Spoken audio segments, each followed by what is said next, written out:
नमस्कार, बहुत स्वागत है। विस्तार न्यूज देख रहे हैं आप। आपके साथ मैं हूं अंजलि शर्मा, लेकर हाजिर हूं खबरों की रील। आइए देखते हैं सबसे पहली रील कौन सी रहने वाली है। सबसे पहली रील है जीतू ने उठाई गेहूं की बोरी।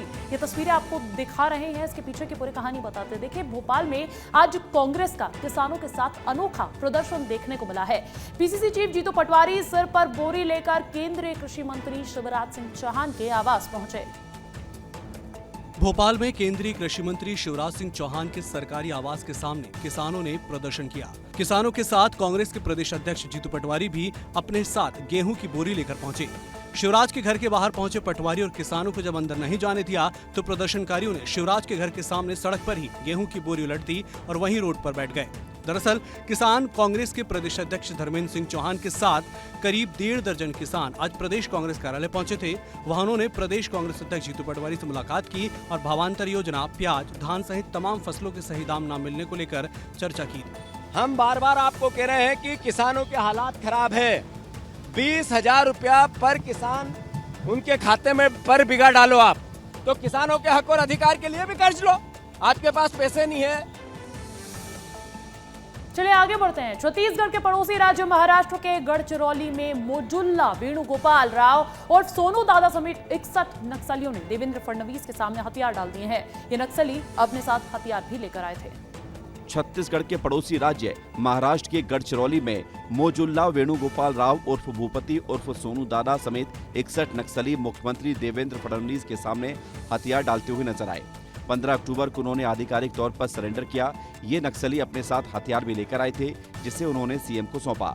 दरअसल भूपति नक्सल संगठन में पोलित ब्यूरो मेंबर है और ये तेलंगाना के करीब नगर का रहने वाला है। अन्य राज्यों में ये मोस्ट वांटेड था। आज जो सोनू उर्फ भूपति इन्होंने आत्मसमर्पण किया है, उनके साथ 60 लोगों ने आत्मसमर्पण किया है। एक बड़ी संख्या में लोगों ने पुनर्वास किया है, मुख्यधारा में जुड़े हैं। ये स्वागत योग्य है।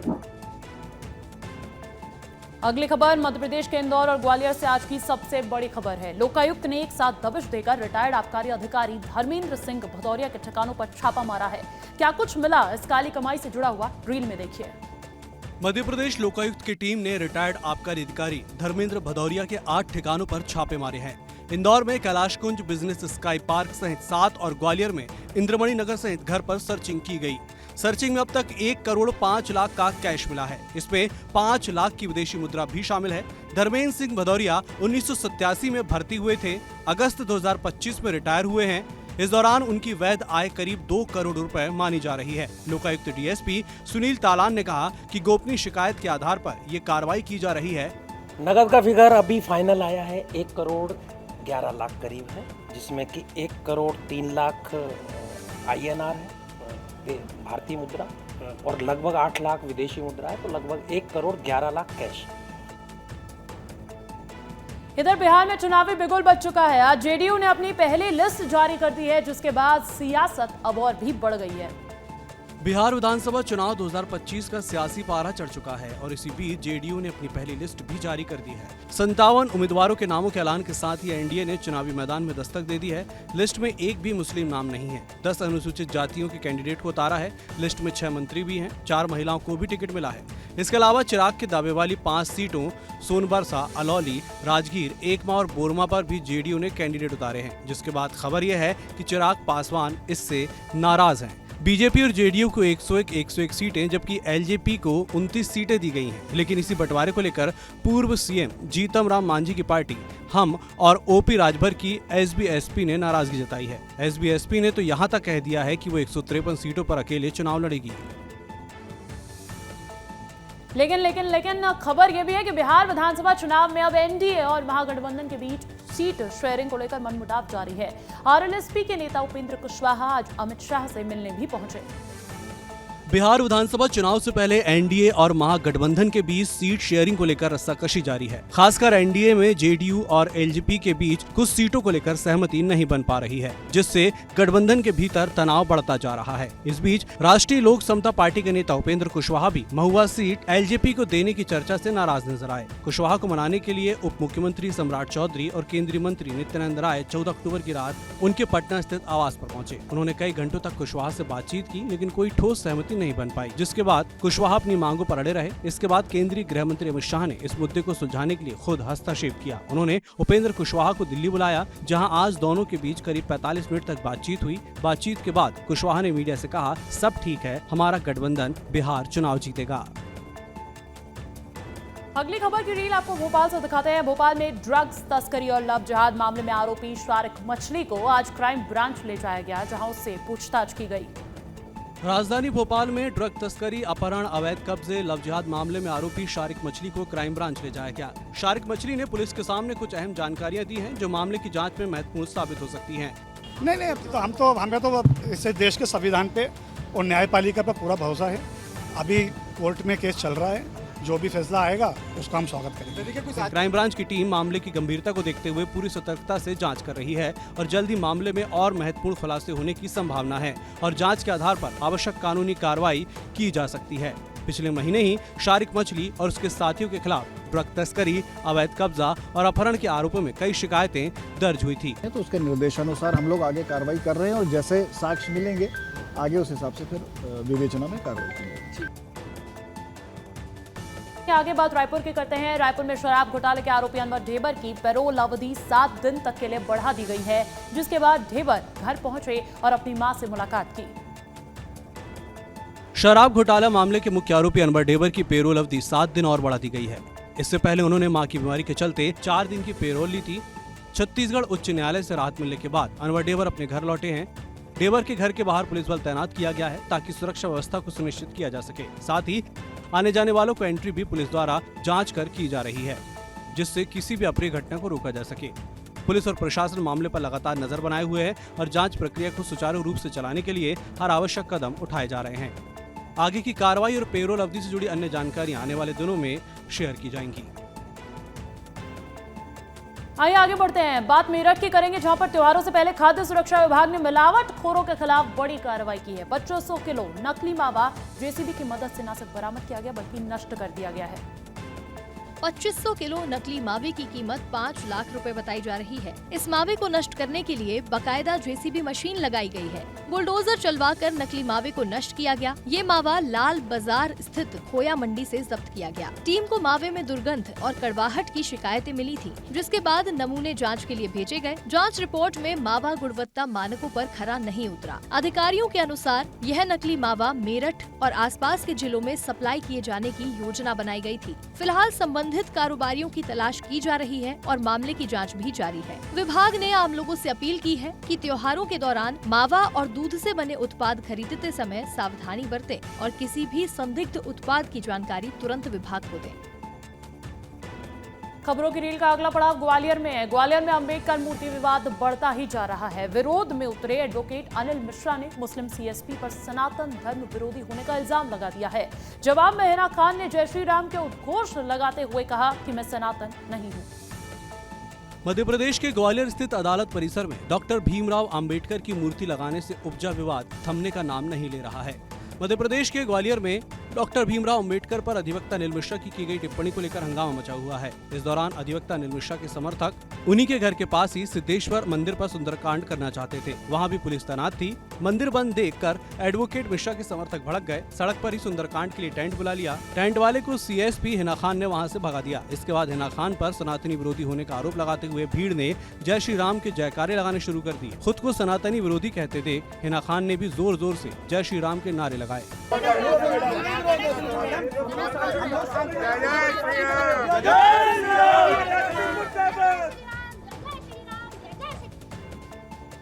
चलिए आगे बढ़ते हैं। वृंदावन के प्रसिद्ध संत प्रेमानंद महाराज के स्वास्थ्य को लेकर दुआओं का दौर लगातार जारी है और ऐसे में मुस्लिम समुदाय ने भी महाराज के लिए दरगाह पर चादर चढ़ाई।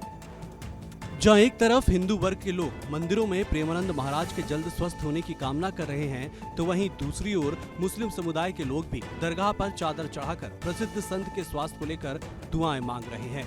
इसी क्रम में समाजवादी पार्टी के नेता मोहम्मद इखलाक ने लखनऊ के मॉल एवेन्यू स्थित दरगाह पर चादर चढ़ाकर प्रेमानंद महाराज की लंबी आयु और जल्द स्वस्थ होने की दुआ मांगी है। चादर चढ़ाने के बाद मोहम्मद इखलाक ने कहा कि प्रेमानंद महाराज जैसे लोग समाज को जोड़ने का काम करते हैं। वे हमेशा मानवता और इंसानियत का संदेश देते हैं। सपा नेता ने कहा कि जब से उनके स्वस्थ होने की खबर सुनी है, मन बहुत दुखी है। हम लगातार दुआ कर रहे हैं कि वे शीघ्र स्वस्थ हों। दरअसल संत प्रेमानंद महाराज की तबीयत बिगड़ने से देश भर के भक्त काफी मायूस और परेशान है। अब बात सिवनी हवाला कांड की भी कर लेते हैं, जहां पर पुलिस ही लुटेरी निकली। आज गिरफ्त में लिए गए 10 आरोपियों को कोर्ट में इसी कड़ी में पेश भी किया गया। सिवनी हवाला के पैसों की डकैती मामले में एसआईटी ने आरोपी पुलिसकर्मियों को आज कोर्ट में पेश किया, जहां से उन्हें 17 अक्टूबर तक रिमांड पर भेज दिया गया है। एसआईटी आरोपियों से सघनता से पूछताछ कर रही है। आपको बता दें कि मंगलवार को आरोपी निलंबित एसडीओपी पूजा पांडे समेत 11 पुलिसकर्मियों पर लखनवाड़ा थाने में हवाला के रुपयों को डकैती करना, गलत तरीके से रोकना, अपहरण और आपराधिक षड्यंत्र की धारा के तहत एफआईआर दर्ज की जा चुकी है। एसआईटी ने कोर्ट से पूछताछ के लिए समय मांगा है। इसके बाद कोर्ट ने उन्हें 3 दिन की रिमांड पर भेज दिया है। इस मामले में आरोपी प्रधान आरक्षक राजेश जंघेला अब भी फरार है, जिसकी तलाश में पुलिस जुट गई है। सिवनी जिले में 8-9 अक्टूबर की दरमियानी रात लखनवाड़ा थाना क्षेत्र के सीलादेही बाईपास पर पुलिसकर्मियों ने पैसे से भरी कार की चेकिंग की थी। हालांकि इसमें से बड़ी राशि अपने पास रख ली और अगले दिन शाम तक जब्ती नहीं बनाई और न ही वरिष्ठ पुलिस अधिकारियों को सूचना दी थी। चलिए आगे बढ़ते हैं, देखते हैं अगली रील कौन सी है। अगली रील है दिल्ली से। दिल्ली में दर्दनाक हादसा हुआ है। ये एक ऐसा हादसा है जिसकी तस्वीर आप देखेंगे तो दांतों तले उंगलियां दबा लेंगे। एक डीटीसी बस ने स्कूल वैन समेत 3 वाहनों को टक्कर मार दी। दिल्ली के शाहदारा जिला के फर्श बाजार इलाके में डीटीसी की देवी बस ने स्कूल वैन समेत 3 वाहनों को टक्कर मार दी। हादसे के बाद भी चालक ने बस नहीं रोकी। वह वाहनों को करीब 30 मीटर दूर तक घसीटता हुआ ले गया। दुर्घटना में स्कूल वैन सवार मासूम, एक बाइक सवार 2 लोग और ई रिक्शा चालक जख्मी हो गए। घायलों को आनन फानन में नजदीकी हेडगेवार अस्पताल ले जाया गया, जहां प्राथमिक उपचार के बाद मासूम और 2 बाइक सवारों को छुट्टी दे दी गई। पुलिस ने बस कब्जे में लेकर चालक सतीश को गिरफ्तार कर लिया है। शुरुआती जांच के बाद पता चला है कि चालक बस से नियंत्रण खो बैठा था। बस रुकते ही लोगों ने हंगामा शुरू कर दिया। गुस्साए कुछ लोगों ने बस का सामने वाला शीशा तोड़ दिया। मामला मंगलवार का है, लेकिन इसका वीडियो अब सोशल मीडिया पर खूब वायरल हो रहा है। और देखिए, आप मनोरंजन के लिए मेले में जाते हैं, झूला झूलते हैं, लेकिन जब यही मनोरंजन हादसे में बदल जाए तो ऐसा ही कुछ हुआ छत्तीसगढ़ के सूरजपुर में। छत्तीसगढ़ के सूरजपुर जिले में आयोजित एक मीना बाजार में उस समय अफरा तफरी मच गई जब एक डांसिंग झूला झूलते वक्त अचानक पलट गया। इस हादसे में एक युवक घायल हो गया, जिसे तुरंत स्थानीय अस्पताल में भर्ती कराया गया। यह घटना भटगांव के न्यू माइंस क्षेत्र में लगे मीना बाजार की बताई जा रही है। चश्मदीदों के अनुसार झूले पर सवार युवक मस्ती में झूल रहा था, लेकिन झूले की गति बढ़ते ही अचानक उसका संतुलन बिगड़ गया और वो एक झटके में पलट गया। इस हादसे का वीडियो भी सामने आया है, जिसमें झूला पलटते ही लोग चीखते चिल्लाते हुए नजर आए। झूले के नीचे गिरते ही आसपास के लोग दौड़ पड़े और घायल युवक को तत्काल अस्पताल पहुंचाया गया। हादसे के बाद आयोजकों की लापरवाही पर भी सवाल उठ रहे हैं। और देखिए, प्री वेडिंग शूट्स का ट्रेंड आजकल हर जगह छाया हुआ है, लेकिन एक कपल ने इसे एक अलग ही लेवल पर पहुंचा दिया है। ये वायरल रील देखिए। वायरल वीडियो में देखा जा सकता है कि दोनों क्रेन से कई फीट ऊपर हवा में लटके हुए हैं। पोज देने के लिए कपल ने सेफ्टी हार्नेस पहना हुआ है, लेकिन सीन देखने वालों के रोंगटे खड़े कर देने वाले हैं। वायरल वीडियो में आप देख सकते हैं कि दूल्हा दुल्हन हवा में लटके हुए एक दूसरे को कसकर पकड़े हुए दिखाई दे रहे हैं। दोनों ने ट्रेडिशनल शादी का आउटफिट पहने हैं और उन पर रंग बिरंगे गुब्बारों का गुच्छा बंधा हुआ है। देखने में ऐसा लग रहा है कि मानो दोनों गुब्बारे के सहारे ही लटके हुए हैं, लेकिन असल में उन्हें एक बड़ी क्रेन के सहारे लटकाया गया है। कैमरे के लिए पोज देते हुए कपल मुस्कुरा रहे हैं, झूल रहे हैं और अपने बैलेंस को बनाए रखने के लिए कोशिश कर रहे हैं। ये नजारा देखने में जितना रोमांटिक लग रहा है, उतना ही खतरनाक भी हो सकता है, क्योंकि वे जमीन से काफी ऊंचाई पर लटके हुए हैं। थोड़ी देर बाद कैमरा नीचे की तरफ घूमता है, जिसमें बड़ी क्रेन दिखती है, जिसके सहारे कपल हवा में लटका हुआ है। आइए आगे बढ़ते हैं, देखते हैं अगली रील कहां से है। अगली रील है खेल जगत से जुड़ी हुई। महाकाल से जीत की प्रार्थना करने ये कौन पहुंचा है। आईसीसी वुमेन्स वर्ल्ड कप की जीत के लिए आज महिला क्रिकेट टीम बाबा महाकाल के दर्शन करने पहुंची और जीत का आशीर्वाद लिया। भारतीय महिला क्रिकेट टीम ने उज्जैन के श्री महाकालेश्वर मंदिर में आयोजित भस्म आरती में शामिल हुई। सभी खिलाड़ियों ने लगभग 2 घंटे तक नंदी हॉल में बैठकर बाबा महाकाल की आरती में भाग लिया और भगवान शिव का आशीर्वाद लिया। टीम की कप्तान हरमनप्रीत कौर के नेतृत्व में पूरी टीम बाबा महाकाल के दर पर पहुंची थी। महिला टीम ने भस्म आरती में शामिल होकर हाल ही में चल रहे वुमेन्स आईसीसी वर्ल्ड कप में विजय प्राप्त करने के लिए प्रार्थना की। राजाधिराज महाकाल की दिव्य अलौकिक भस्म आरती में महिला क्रिकेट टीम आज बाबा महाकाल की शरण में पहुंची थी। आप देख सकते हैं विधि विधान के साथ बाबा महाकाल के जयकारे भी लिए और बाबा महाकाल से कामना की है जो वर्ल्ड कप चल रहा है उसमें भारतीय टीम की विजय हासिल हो, इसीलिए बाबा महाकाल की शरण में पहुंचे। अगली रील छत्तीसगढ़ के सुकमा से है, जहां पर स्वास्थ्य और सड़क सुविधाओं की कमी एक बार फिर से सामने आई है। एक बीमार महिला को ग्रामीणों ने लगभग 10 किलोमीटर पहाड़ी रास्तों से पैदल उठाकर स्वास्थ्य केंद्र तक पहुंचाया है। सुकमा में स्वास्थ्य और सड़क सुविधाओं की कमी एक बार फिर सामने आई। एक बीमार महिला को ग्रामीणों ने लगभग 10 किलोमीटर पहाड़ी रास्तों से पैदल उठाकर स्वास्थ्य केंद्र तक पहुंचाया। क्षेत्र में वाहन न पहुंच पाने और सड़क सुविधा न होने के कारण ग्रामीणों को ये कदम उठाना पड़ा। जानकारी के अनुसार माडवी सोमडी पिछले कई दिनों से बीमार थी। हालत बिगड़ने पर परिजनों और ग्रामीणों ने मिलकर महिला को कंधे पर उठाकर एलाड़ मड़गू तक पहुंचाया। वहां से एम्बुलेंस की सहायता से उसे कोंटा स्वास्थ्य केंद्र भेजा गया। ग्रामीणों ने बताया कि खराब सड़क और परिवहन सुविधा के अभाव में मरीजों को समय पर इलाज नहीं मिल पाता। इससे पहले भी कई बार ऐसी घटनाएं सामने आ चुकी हैं, लेकिन प्रशासनिक स्तर पर कोई सुधार नहीं हुआ है। महिला का उपचार कोंटा स्वास्थ्य केंद्र में जारी है और उसकी स्थिति स्थिर बताई जा रही है। स्थानीय नागरिकों ने क्षेत्र में सड़क निर्माण और नियमित एम्बुलेंस सुविधा की मांग की है।